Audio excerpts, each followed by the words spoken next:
Yeah, so I encountered on the doorstep when I was speaking to Hong Kong people that live locally that they had this issue where they weren't getting their qualifications in social work recognised.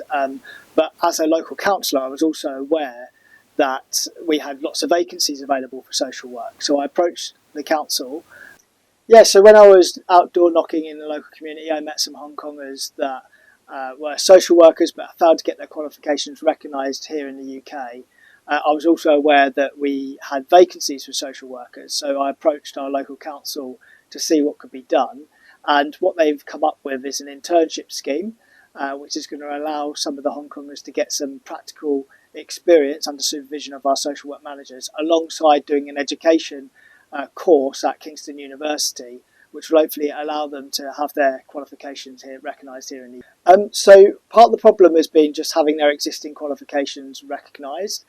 Sometimes that's because of bureaucracy in Hong Kong that's not being necessarily released to the people that are living here, and other times it's because there's certain requirements that you need to get a UK job that it costs money to do or takes a lot of time to do. So what we're providing with our scheme is a route in to getting those qualifications more quickly recognised by gaining the necessary skills and experience they need in the UK via the internship scheme, whilst also getting the skills and qualifications they need via the Kingston University education module as well.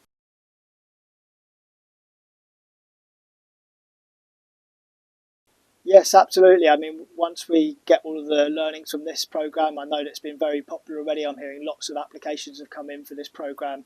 We'd love to share our experiences with other councils and places where they have larger Hong Kong communities as well. We want them to take this on and learn from us and maybe do something similar for their areas too, partner with local universities close to them.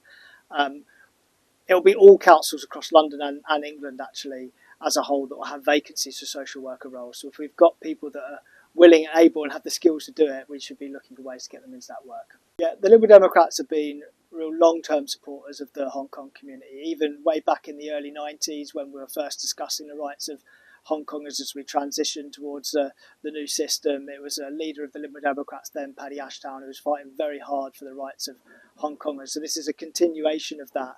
We've been very glad to receive many Hong Kongers over the last few years. We know that there are still gaps in the B&O system. For instance, people trying to get certain family members over, perhaps ones that were born after 1997, and also issues like being charged overseas fees at university level instead of the home fee rate and things like that. So we're very aware of some of the issues with the B&O scheme and going to continue to fight to fix the gaps in the scheme.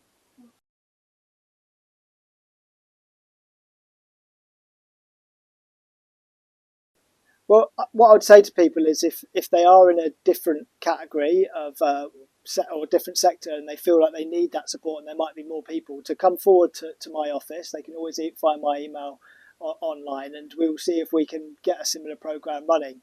If we've got vacancies but we've got qualified people and all it is about bridging that qualification to have it recognised in the UK, then I'm sure there's something similar that we'll be able to do. So I'd encourage anybody who is from other sectors to contact me and we'll see what we can do. Well, I hope so. I mean, I don't know if there are other similar programmes happening elsewhere in the UK. It's the first of the kind that I've heard about. But certainly if it's a success, and it sounds like it's going to be, we've already had lots of applications, then we'll be sharing it with as many councils as possible. And I'll be, as an MP, sharing it with the government as well and see if they can fund this at scale across the country.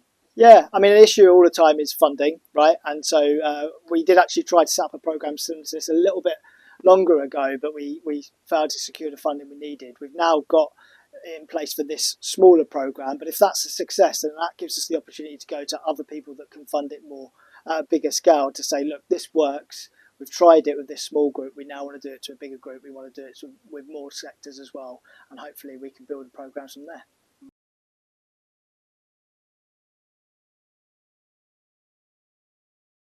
Yeah, it's been really great. I've been getting to know the Hong Kong community over the last few years. I was first made the candidate to become the MP 3 years ago, so that was probably the start of my journey, and I've been engaged in lots of meetings as well as just meeting people on the doorstep and getting to know what issues are important to Hong Kong people. I've mentioned some of the issues with the B&O scheme, but also the everyday issues that Hong Kongers are facing in relation to crime and housing and everything else that you'd expect. So I've really enjoyed it. I plan on being a big advocate for the Hong Kong community now that I'm in Parliament, I will be joining the all-parliamentary group for Hong Kongers while I'm in there and speaking up as much as I can.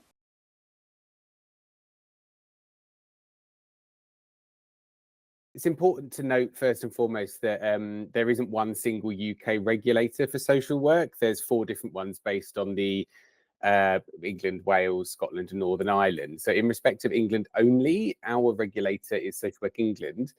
What overseas applicants need to do, regardless of the country that they come from, is to have their qualifications considered by Social Work England to actually determine whether the quality of their teaching from their home country is in line with the courses that we accredit here in England.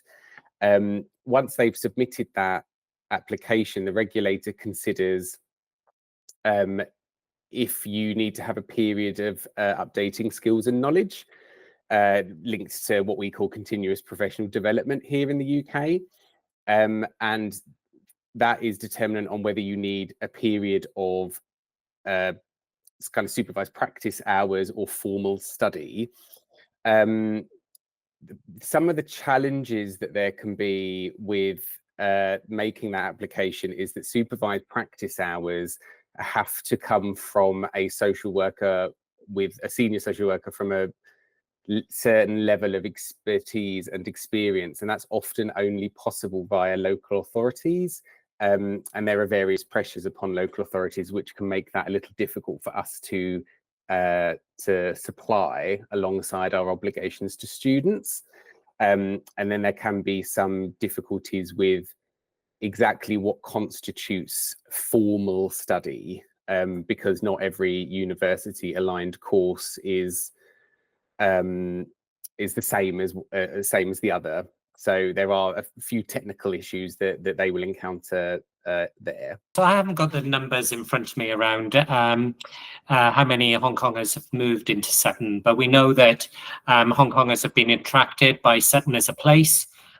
We have great schools where children can be educated in, and also it's a great environment to live and work.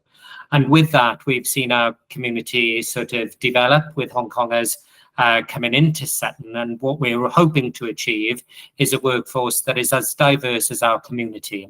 So that's where we are in Sutton at this moment in time.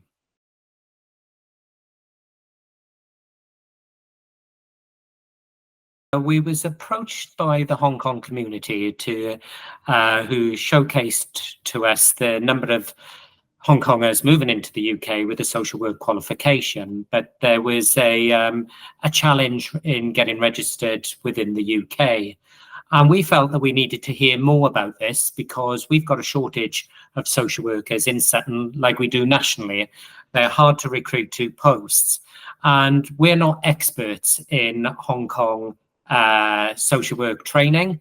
So we wanted to hear from the community itself, and we took the opportunity to work with people like Hay to organise an event where actually we were able to talk about and showcase what Sutton has to offer for social workers, and the Hong Kongers were able to talk to us about some of their challenges that they have getting employment as social workers when moving to the country.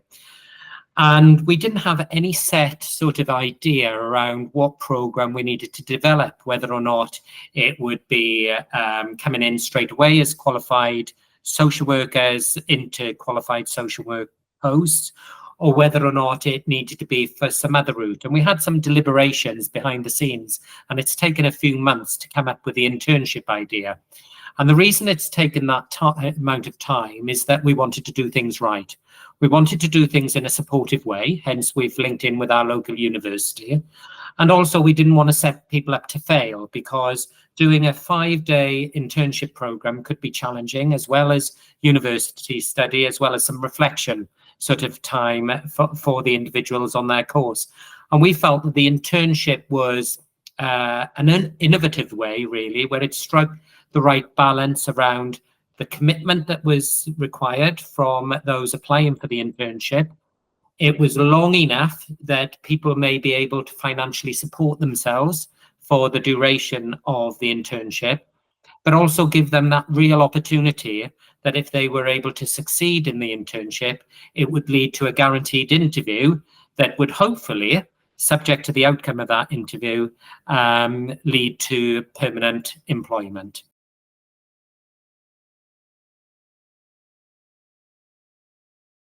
To follow on from everything Jonathan has said, I think the reason that we opted for an internship was because, as you say, Rita, we are the first local authority, to my knowledge, to our knowledge, that is doing this. And so actually we needed to have an opportunity to explore, does it work? Does it not work? What other adaptations do we need to make to have it be a sustainable offer?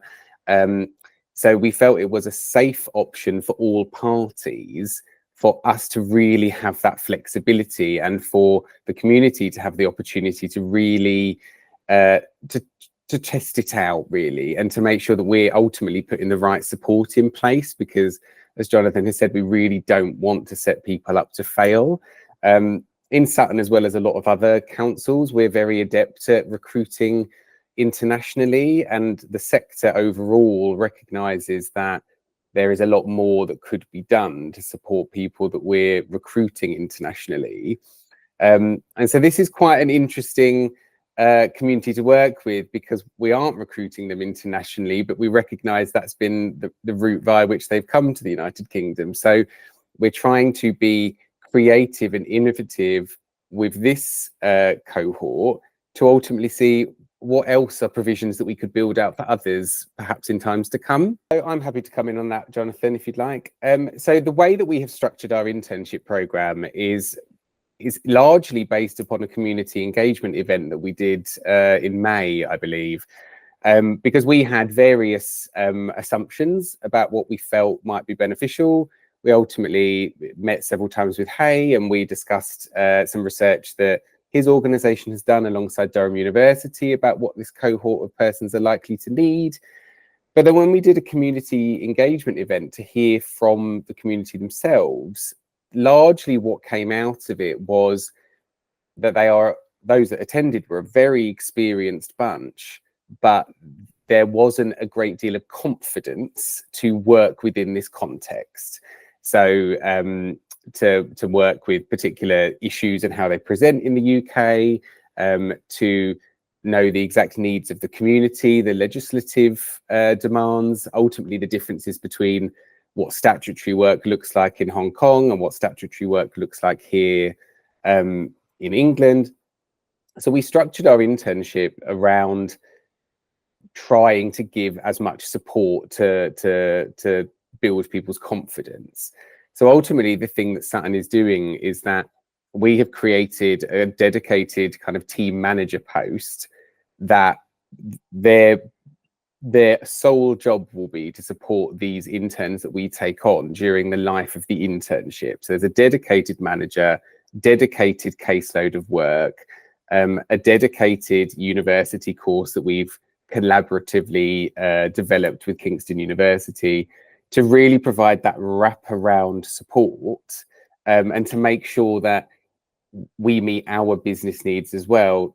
The thing we wanted to be very mindful of was that we didn't kind of overburden our current service, ultimately to the detriment of the interns. So by making everything as bespoke and targeted and contained as possible, ultimately the interns can support one another with that overall support of managers above them. And then alongside the dedicated course at the university, Sutton is a member of a local teaching partnership with kind of various authorities in our local area that is that's kind of overseen by one kind of entity, and they will be providing some support under this internship as well.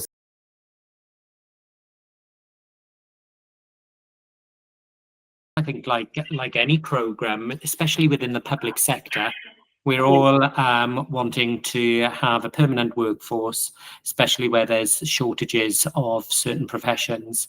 So within the council, for example, and within the Department of Children's Services, we also work in other areas where there are shortage of specialist workers.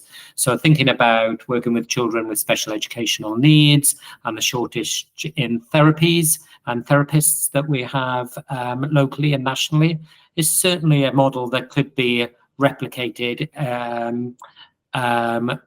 against other professions. I think just to add to that as well, that the people that we were able to engage with at our community engagement event, when I was talking with them about, you know, their professional background and the environments that they've worked in before, there was a great deal of experience in that room of people that had been qualified for 6, 7, 8+ years, that had worked in forensic settings, in therapeutic settings and safeguarding settings. And so I think that really what we would like to do from this internship is learn as many lessons of it as possible, so that we could share that learning elsewhere to actually, you know, provide a model perhaps for how other parts of the public sector could really tap into this to this community and kind of reap the benefits of, you know, the rich experience that they're bringing with them. 追新聞 YouTube 會籍開咗啦，歡迎加入會員撐起追新聞，多謝大家支持。